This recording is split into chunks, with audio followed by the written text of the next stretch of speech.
You got a letter today from the FDA, an email. The subject line was UDI Compliance. You can't ignore that email. That's an important email. A lot of companies got it. It may not seem like a big deal, but the FDA has been setting themselves up for this for quite a few years.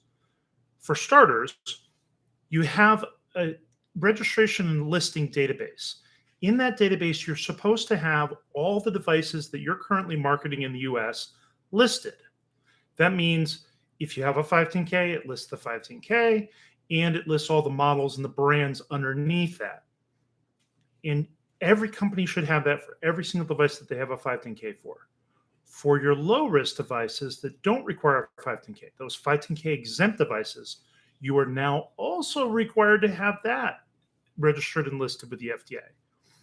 So if you don't have that in there, if you don't have the brand, you don't have the models, that registration listing database has to be up to date and list all your models and all your different brands for every single device that you're marketing and distributing in the US.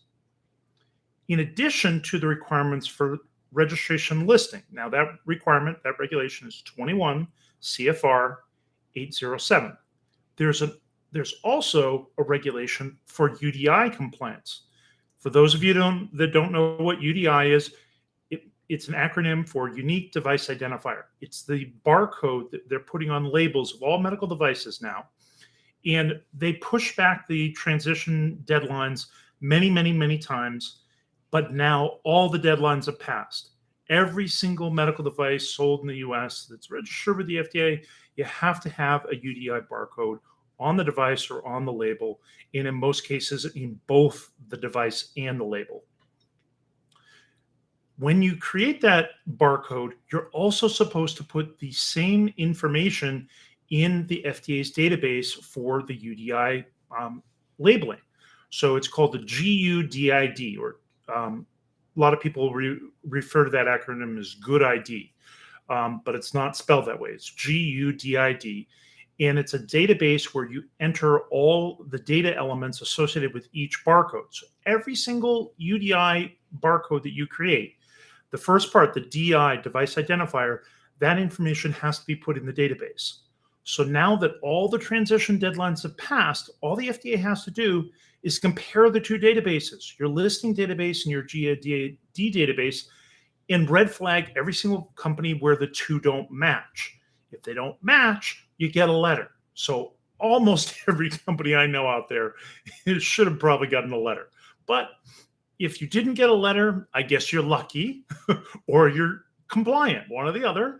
But everybody is getting these letters and they're like, what do we have to do? Well, it just means that you have a mismatch between your listing database and your GUDID database.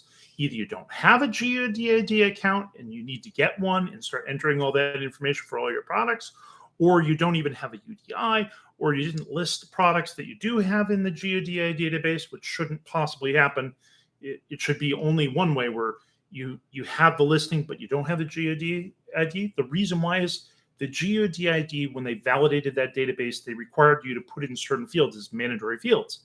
And one of those is the device listing. So if you don't have a device listing number, you're not going to be able to enter in all the information for the DI.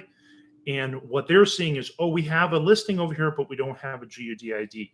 That's all they're looking for, is those two, or those listing numbers are in both databases. So if they don't see it for you, that's why you're getting this email, and you have to comply. Now they're sending it out to everybody that doesn't have this. And so there's a lot of inboxes that are going to have this little surprise for them. It's not that hard to comply. It's time consuming, but not that hard. So you can teach yourself. You can go to 21 CFR 830, which is the regulation. I put a link down below, and you can learn on your own. There are tons of webinars that the FDA has done. You can watch those free webinars. There's a CDRH Learn database, tons of training webinars. It's in there, so you can learn from that. If you have a question, you can type an email into the UDI help desk. It's free. And you're not going to get smacked on the wrist because you asked a question. Oh, they'll find out. They already found out. They found out you don't match. So they already know They have a very easy automated way to red flag it and let every investigator that's going out there doing inspections know, hey, you're not in compliance. Verify they are in compliance since the last time we checked. So maybe they fixed it, maybe they haven't. But if you haven't fixed it and you got that email, now you're getting a 483. So avoid your 483s, avoid your warning letters, comply, and do it as quickly as you can. My recommendation, treat this as if you got a 483. Open up a CAPA. You're not compliant with a regulation. Come up with a plan for implementation. Follow the plan. When you're done, that's great. Now, if an FDA inspector comes in, they'll say, oh, you have a CAPA, you've implemented the CAPA, you're in progress, you have a few more to implement. They're not all 100% done, but you're well on your way to completing it. Good job. We'll give you credit for using your CAPA system the right way. They're going to look to see you have a procedure. They're going to look to see that you have a GUDID database account. They're going to be looking that you're managing it in some way. They're going to sample some parts and see if it matches what's in the database. They're going to look to see how you control that the assignment of the DIs and the PIs when you create an actual label. So that's what you should be doing internally. You should have somebody on your team that's a qualified lead auditor that's auditing the UDI process that isn't responsible for the UDI process. Because you can't audit your own work. Now, let's say you're a small company like most of our clients and you just don't know how to do this. You can buy our procedure. It's $2.99. I put a link down below. If you don't have a quality system, that means you've got bigger problems. Well, we have a turnkey quality system, link down below. So you can buy our turnkey quality system. We can help you implement it over time. But if your only problem is, oh, we had this little mistake, we fixed it, and you want to do an audit of the process because now you realize nobody's ever really audited UDI. They look at 21 CFR 820, but they don't look at 803 for MDRs. They don't look at 806 for recalls. They don't look at 830 for UDI. Maybe you should look at that.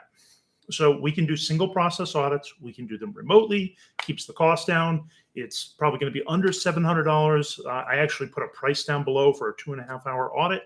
We have several auditors that are qualified to do this for you. They're lead auditors.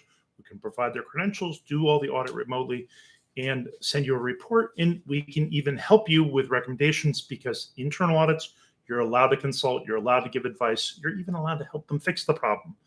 I just can't come back and audit my own work next year. So if you need help, the links are down below. I hope this helps you. Don't panic. You're not alone. A lot of people are having this problem, but this explains why you're getting the letter.